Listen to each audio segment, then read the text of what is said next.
Sir Stars Vlog, nakita ko ang comment mo na gusto mong ipa-check ang account mo. Kaya sinilip ko ang mga content mo. Syempre, honest review tayo. Para makatulong sa'yo at para gumanda pa ang mga videos mo. Una sa napansin ko, may CapCut watermark pa sa dulo ng videos mo.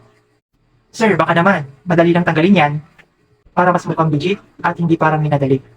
Pati rin po yung logo po ng TikTok. May nakita po ako sa videos mo na nakikita pa yung logo ng TikTok. Tanggalin mo po yun, i-delete nyo po yun. Pangalawa, ilan sa mga videos mo ay slideshow of pictures.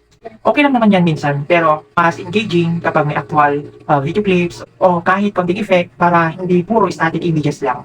Pangatlo, yung text overlay. Minsan natatakpan yung video. Ang text dapat nagpapalinaw at hindi ito nagpapalito. Ayusin lang ang placement para hindi matakpan ang mga importanteng bahagi ng video. Pang-apat, yung music mo, hindi original. Mag-ingat sa copyright music. Sir, mas safe kung gagamit ka ng mga royalty-free music. At ito pa, karamihan sa mga reels mo ay less than 15 seconds.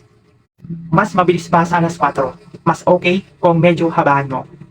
Para mas mataas ang watch time at engagement. At may mga video ka rin na picture lang at pinatungan mo lang ng mga music. Mas maganda siguro kung lagyan mo ng kaunting effect or animation para mas buhay ang content. So ayun, Sir Stars Vlog, may potential naman yung content mo.